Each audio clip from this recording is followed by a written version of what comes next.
함께 마음을 모아 새벽 예배 드리시겠습니다. 너희는 사도들과 선지자들의 터 위에 세우심을 입은 자라. 그리스도 예수께서 친히 모퉁이 돌이 되셨느니라.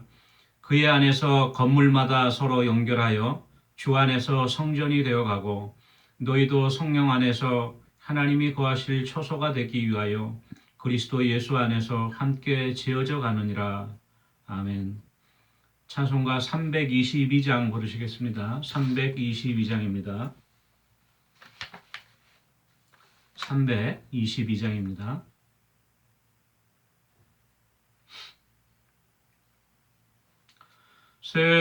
세상의 헛된 신을 버리고 하나님 이름 높여부리세. 온 천하 백성 모두 나와서 다같이 하나님만 섬기세. 세상의 헛된 우상 버리고 인간의 모든 부귀영화와 거짓과 불의 모두 버리고 온전히 하나님만 섬기세. 주님의 백성 서로 헤아려 시기와 미움 아주 버리고 하나님만을 홀로 섬기는 천국을 어서 이뤄주소서.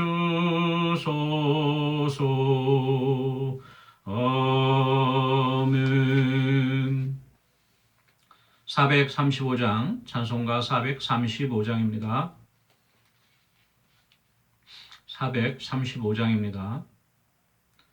나의 영원하신 기여 생명보다 귀하다. 나의 갈 길 다가도록 나와 동행하소서. 주께로 가까이 주께로 하오니 나의 갈 길 다가도록 나와 동행하소서. 세상 부귀 안일함과 모든 명예 버리고 험한 길을 가는 동안 나와 동행하소서.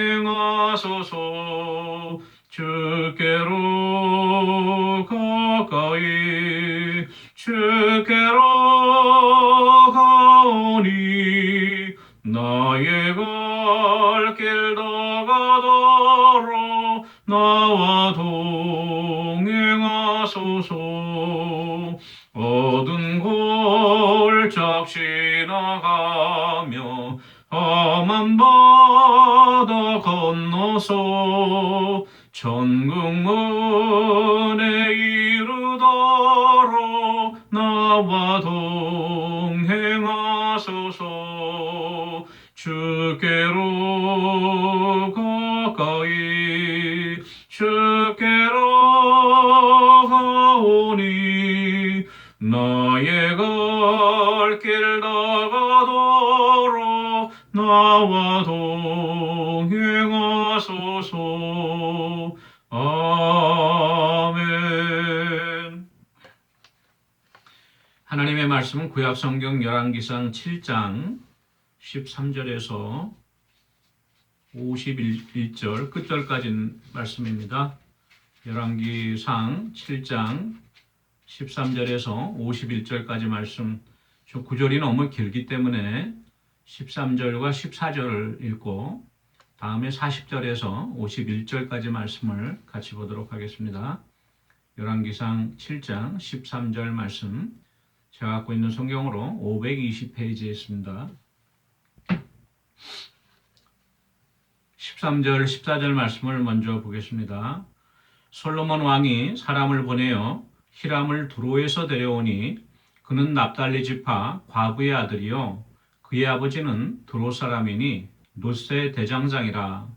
이 히람은 모든 롯 일에 지혜와 총명과 재능을 구비한 자이더니 솔로몬 왕에게 와서 그 모든 공사를 하니라. 40절에서 51절까지 말씀을 함께 보겠습니다. 히람이 또 물두멍과 부삽과 대접들을 만들었더라. 이와 같이 히람이 솔로몬 왕을 위하여 여호와의 전에 모든 일을 마쳤으니 곧 기둥들과 그 기둥 꼭대기에 공 같은 머리들과 또 기둥 꼭대기의 공 같은 머리를 가리는 그물들과 또 그 그물들을 위하여 만든 밤에 그물에 만든 바 매 그물에 두 줄씩으로 기둥 위에 공 같은 두 머리를 가리게 한 석류 400개와 또 10개의 받침수레와 받침수레 위에 10개의 물두멍과 한 바다와 그 바다 아래에 소 12마리와 속과 부삭과 대접들이라. 히람이 솔로몬 왕을 위하여 여호와의 성전에 이 모든 그릇을 빛난 롯으로 만드니라. 왕이 요단 평지에서 숫곡과 사르단 사이의 차진 흙에 그것들을 부어 내었더라. 기구가 심이 많으므로 솔로몬이 다 달아보지 아니하고 두었으니 그 논무게를 능히 측량할 수 없었더라.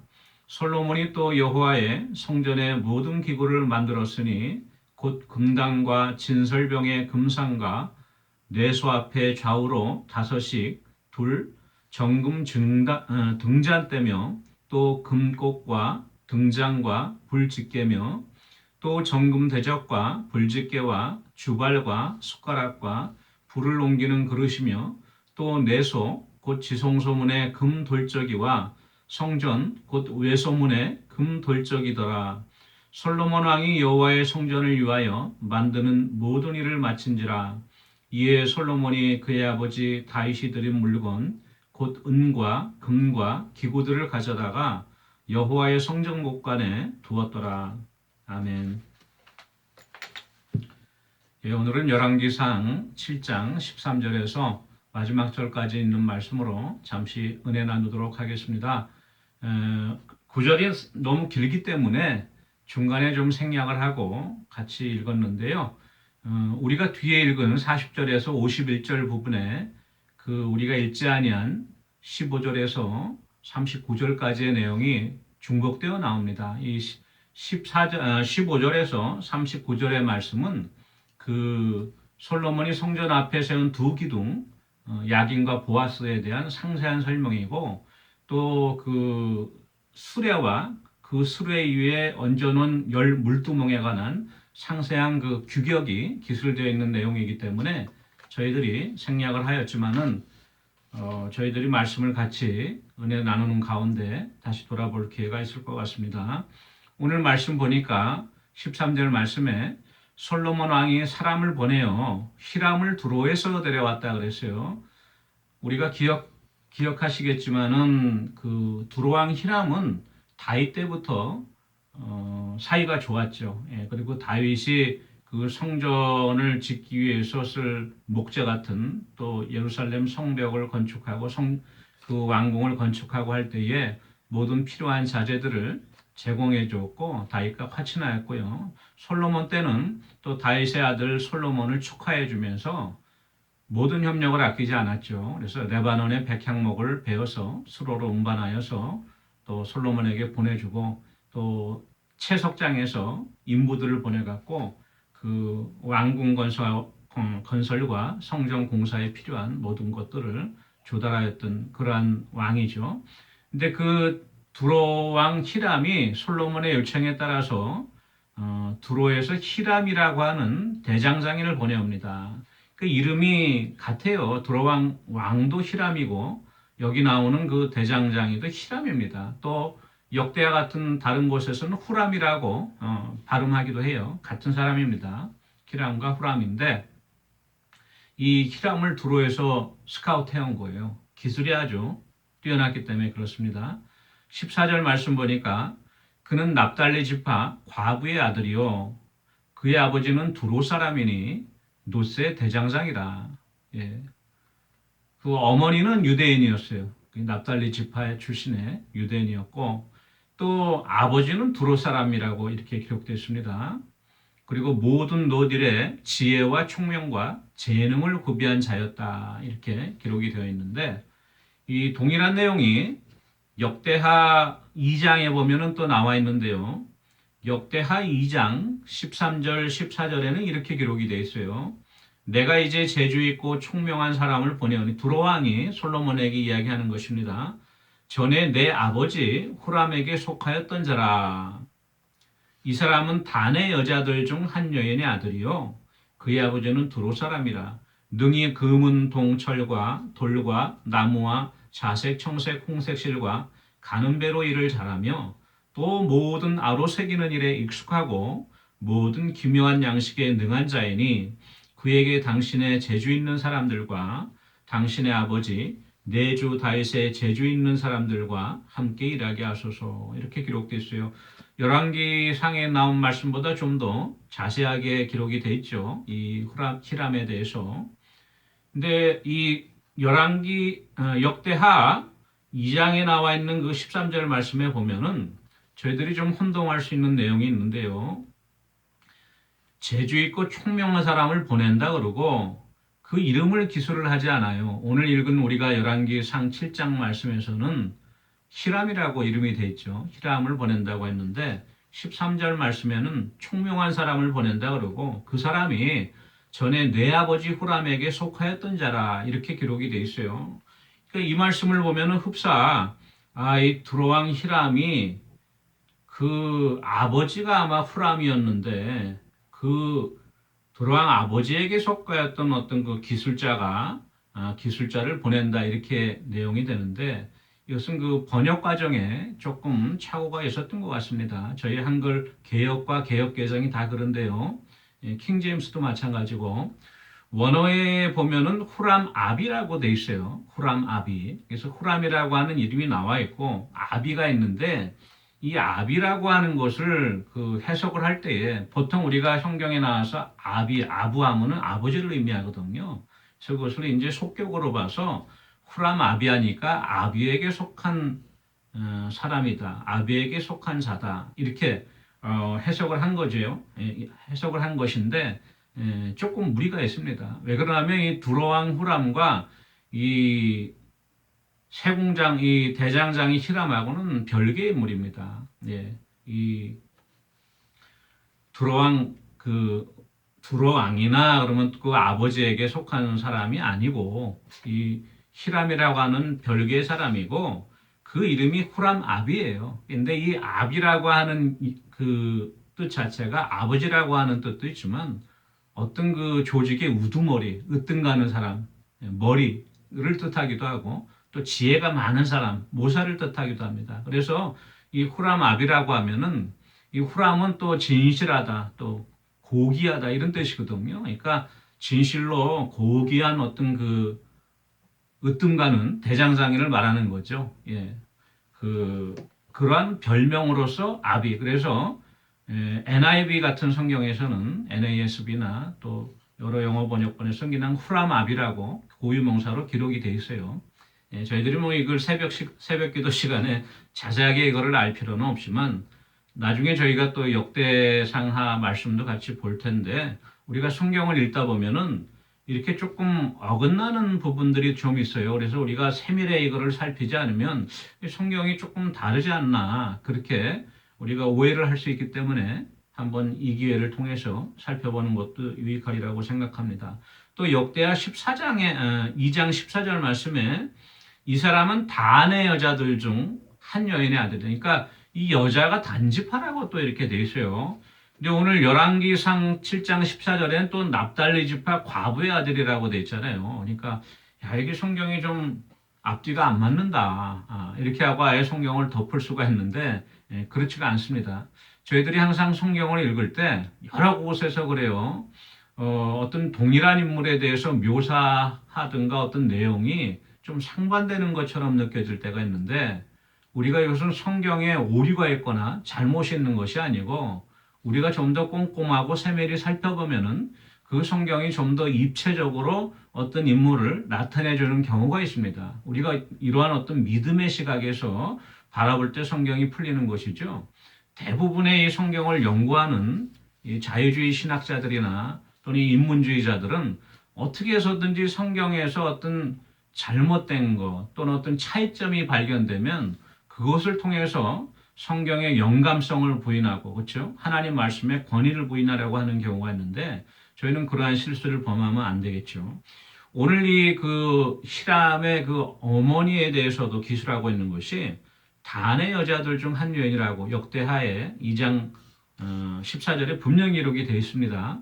그러니까 이 여자는 단지파에 속한 여인입니다. 일단은 그런데 이제 7장 14절에는 납달리 지파 과부의 아들이라고 한 것은 이 단지파 출생인 여자였지만 아마도 납달리 지역에 가서 거주하지 않느냐, 거주지가. 그래서 납달리 지파의 과부의 아들이다. 납달리 지파에 살고 있던 과부다. 이렇게 기록이 된 것이고 또 한편으로는 이 단지파인 출신인 이 히람의 어머니가 납달리 지파 출신의 아버지하고 결혼했을 수 있어요. 그리고 아마 사별을 하고 나서 그 다음에 이제 두로 사람과 다시 재혼을 했다고 볼 수도 있습니다. 근데 성경이 구체적으로 거론은 하지 않기 때문에 그 내막은 알 수 없습니다. 일단 분명한 것은 단지파 출생인데 납달리 지파에서 거주를 하였고 후에는 두로 사람과 결혼을 하였다. 이렇게까지는 우리가 성경을 통해서 알 수가 있죠.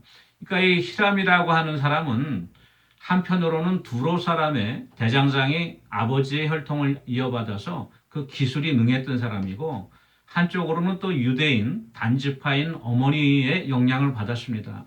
저희들이 잘 기억하다시피 출애굽하여서 모세에게 하나님이 성막을 지어주라고 하는 식양을 가르쳐 주시고 나서 유다 지파 후리의 손자 우리의 아들 부살렐과 단지파의 오홀리압, 이 부살렐과 오홀리압 두 명을 통해서 모든 것을 만들게 하였지 않습니까? 바로 그 단지파에 속하였던 오홀리압도 이 성막을 건축할 때에 청색, 자색, 홍색 실과 모든 정교한 것들로서 성막 기구를 만들었던 사람입니다. 아마도 그러한 전통이 단지파 가운데 내려왔던 것 같아요. 그래서 이 히람의 어머니도 아마 그러한 전통을 알았던 것 같습니다. 그래서 이 히람이야말로 이 양쪽 두로에서의 어떤 경험과 대장장의 경험과 또 이 성막 기구를 성전 기구를 만들 수 있는 모든 재주가 갖췄던 사람이라고 생각이 돼요. 그래서 솔로몬이 이제 스카우트한 거죠. 서론이 좀 너무 길어졌는데요. 오늘 40절 말씀에 보면은 히람이 물두멍과 부삭과 대접들을 만들었다. 이건 성전에서 우리가 제사 지낼 때 사용하는 모든 기구들이죠. 이 부삽이라고 하는 것은 그 재를 태우고 난 또는 그 땔감을 태웠을 때 재를 긁어내기 위해서 사용되었던 것이고요. 또 대접이라고 하는 것은 그 짐승의 피를 받기 위해서 받쳐뒀던 그러한 대접들을 또 의미합니다. 이 물두멍이라고 하는 것은 이 제사로 갖고 온 제물들을 씻고 또 제사장들이 손을 씻고 했던 그러한 물을 받아두는 도구를 의미하는 것이죠. 그리고 또 41절 보니까 기둥둘과 이렇게 돼 있어요. 저희들이 읽지 아니한 이 15절부터 쭉 자세하게 설명이 되어 있는데요. 솔로몬이 그 성전 앞에 안뜰, 그 안뜰과 성전 입구 사이에 그 성전 앞에 현관 앞에 두 기둥을 세웠습니다. 그래서 야긴과 보아스, 그렇죠? 그래서 왼쪽 기둥을 야긴이라고 하고 또 오른쪽 기둥을 보아스라고 하는데 그것은 어느 위치에서 바라보냐에 따라서 달라요. 성전의 그 제단이 있는 쪽에서 바깥을 향하여서 보면은 오른쪽과 왼쪽이 반대가 되죠. 또 들어가는 입구에서 보면 오른쪽과 왼쪽이 반대가 됩니다. 그래서 이 많은 사람들이 그림을 볼 때 어떤 사람은 그 야긴을 왼편에 또 보아스를 오른편에 어떤 사람은 야긴을 오른편에 보아스를 왼편에 그렸는데 우리가 그건 정확하게 알 수가 없어요. 왜냐하면 그 성전이 다 불타버렸잖아요. 그래서 우리가 지금 그 흔적이 없기 때문에 우리가 정확하게 알 수가 없는데 아무튼 그 기둥을 두 개를 세웠습니다. 그리고 그 기둥의 하나의 이름을 야긴이라고 하고 또 하나는 보아스라고 했어요. 야긴이라고 하는 뜻은 그가 세운다는 뜻이고요. 또 보아스라고 하는 뜻은 그에게 능력이 있다는 뜻입니다. 다시 말해서 우리가 하나님 앞에 예배하러 갈 때 예배를 드리러 성전에 들어갈 때 예배를 통해서 하나님께서 우리들의 삶을 세워주시고 우리에게 능력을 주시는 하나님의 임재를 경험할 수 있는 것을 상징한다고 또 볼 수가 있죠. 그리고 또 히람이 노스로 큰 바다를 만들었어요. 직경이 한 5m 정도 되는 큰 그 통을 만들어서 그 요즘 말하면 어떤 잡꼬치 같은 거죠. 예, 그 정도 사이즈의 큰 어떤 통을 만들어서 노스로 그 12마리 소가 또 등을 지고 그 바다를 이렇게 감싸고 있는 그러한 모습으로서 크게 그 놋바다를 만들어서 거기다 또 물을 붓게 했죠. 엄청난 양의 물을 저장을 해놓고 거기서 이 제사에 필요한 모든 씻는 제물을 씻고 제사장들이 또 목욕을 하고 또 성전을 깨끗하게 하는 모든 물을 공급했던 것을 우리가 알 수 있습니다. 계속해서 43절 보니까 10개 받침소리와 받침소리의 12물두멍 다시 언급이 되죠. 이 물두멍을 옛날 성막에서는 하나만 준비했었어요. 놋대야 하나. 근데 이렇게 10개나 준비를 했어요. 규모를 크게 확장한 것이죠. 그리고 또 솥과 부삭과 대접들을 만들고 여러 가지를 히람이 다 이렇게 만들었던 것입니다. 그리고 48절에 보니까 성전의 모든 기구를 만들고 금당과 금상과 또 정금 등잔대와 불집게와 주발과 숟가락과 또 불을 옮기는 그릇 또 지성소문의 금 돌저기와 또 성전 곧 외소문의 바깥의 성전 입구에 있는 금 돌저기를 다 만들었다 이렇게 기록을 하고요. 51절의 마지막으로 이렇게 기록이 되어 있습니다.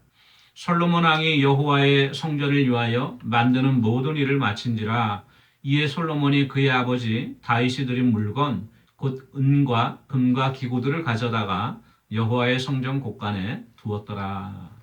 이제 성전 6장부터 시작된 모든 성전 공사가 완공이 되고 거기서 사용되는 모든 기구들까지 다 이제 제작이 끝나게 돼서 다음번에는 이제 솔로몬이 하나님께 성전을 봉헌하는 봉헌식이 진행되게 되는 것이죠. 이렇게 솔로몬이 다윗이 이루지 못했던 모든 공사를 마치고요. 하나님 앞에 성전을 봉헌하게 되는 것이죠. 이따만 해도 얼마나 이게 은혜롭고 온 백성들이 축하할 일인지 모르겠습니다. 그러나 저희들이 차츰 읽어나가면서 알게 되겠지만 결국 이 성전이 하나님의 심판으로 바벨론에 의해서 불타버리고 맙니다. 저희들이 아무리 보이는 외장을 화려하게 치장하고 건축할지라도 하나님의 말씀과 규례도 행하는 마음의 진정한 예배가 없으면은 결국은 다 무용지물이 되는 것을 우리가 깨달아 알게 되는 것이죠. 우리가 이 말씀을 정리하면서 또 하나 우리가 깨달을 수 있는 것은 왜 이렇게 하나님께서 디테일하게 성전에 있는 모든 어떤 기구들이나 필요한 도구들을 그렇게 하나하나 일일이 규격 사이즈까지 재가면서 이렇게 기록을 해왔을까? 이 말씀을 읽어가면서 마음에 느껴지는 것이 있는데요. 바로 디모데후서 2장 20절 21절에 이런 말씀이 있습니다. 큰 집에는 금그릇과 은그릇뿐만 아니라 나무그릇과 질그릇도 있어 귀하게 쓰는 것도 있고 천하게 쓰는 것도 있나니 그러므로 누구든지 이런 것에서 자기를 깨끗하게 하면 귀 쓰는 그릇이 되어 거룩하고 주인의 쓰심에 합당하며 모든 선한 일에 준비함이 되니라. 이 성전에 사용되는 모든 이 기구와 도구들, 그릇들처럼 우리도 하나님 앞에 우리의 심령을 깨끗하게 할 때에 말씀으로 기도로 깨끗하게 할 때 하나님이 주의 성전을 하나님의 교회를 위하여서 사용하는 저와 여러분이 되어질 줄 믿습니다. 바로 우리가 이렇게 서로 주님 안에서 건물마다 서로 연결하여서 우리 성도들이 서로 연결되고 우리 새벽 예배 드리는 성도님들이 서로 연결되어질 때에 우리가 하나님이 거하실 처소로서 성전으로서 지어져 가는 것이죠. 그러한 은혜가 저와 여러분에게 함께하기를 원합니다. 우리 같이 기도하는 시간 갖도록 하겠습니다. 오늘은요 저희 교회에 새로 참석하시고 또 새신자교육 가운데 있는데 그 등록하실 우리 성도님들이 계신데요. 우리 새로 저희 교회에 방문하신 성도님들을 위해서 기도하기 원합니다. 저희 교회를 찾아주셨는데 예배를 통해서 또 은혜와 기쁨이 회복되어지고 또 교회에 우리 잘 정착하실 수 있도록 위해서 기도하기 원하고요. 우리 환우들을 위해서 기도하기 원하는데요. 특별히 전혜숙 권사님 제 고관절 수술을 받으시고 회복 가운데 있으신데 우리 박정희 권사님이 또 많이 안 좋으세요. 고관절이. 그래서 수술을 해야 될까 그런 과정 가운데 있습니다. 하나님께서 속히 회복시켜 주셔서 수술 안 하고도 나을 수 있도록 우리 박정희 권사님 특별히 위해서 기도하기 원합니다. 우리 같이 기도하겠습니다. 사랑해 주신 은혜를 감사합니다. 저희 교회를 찾아주신 귀한 성도님들 주님 기억하여 주시옵소서. 말씀을 통하여서 또 예배를 통하여서 저들이 믿음의 기쁨과 기쁨이 회복되어지고 또한 아버지 저희들 교회를 통하여서 다시금 아버지 하나님을 섬길 수 있는 귀한 아버지 몸된 교회 되어줄 수 있도록 인도해 주시며 또한 아버지 저희 교회에 정착하는 데 어렵도록 온 성도들이 기쁨으로써 맞이하고 또 환영할 수 있는 귀한 아버지 교제 역사가 있을 수 있도록 하나님 은혜 내려 주시옵소서. 우리 전혜숙 권사님 주의 은혜 가운데 속히 회복하여서 귀가하실 수 있도록 주님 그 아버지 육신을 붙잡아 주시고 아버지 참으로 주님 시험 주시옵기를 간절히 바라옵고합니다. 박정희 권사님 하나님 은혜 가운데 붙잡아 주셔서 그 불편한 다리의 고관절이 아버지 수술 없이도 회복되어 줄 수 있도록 하나님 고쳐주시고 아버지 주님 붙잡아 주시옵기를 간절히 바라옵고 예수님의 이름으로 기도합니다. 아멘. 사랑해 주님 은혜를 감사합니다. 아버지 솔로몬이 모든 아버지 하나님이 보여주신 양식대로 성전을 완공하여 주님 앞에 봉헌하였듯이 저희도 늘 저희들 마음의 성전을 잘 아버지 갈고 닦아 하나님 앞에 드려줄 수 있도록 주님 은혜 내려주시고 무엇보다도 아버지 질그릇 같은 저희들이 깨끗함으로 말미암아 하나님 앞에 쓰임받을 수 있는 귀한 은혜 허락하여 주시옵소서. 감사드리고 예수님의 이름으로 기도합니다. 아멘. 오늘 하루도 마음의 성전을 이루어가는 하루가 되어지기를 원합니다. 개인 기도하시겠습니다.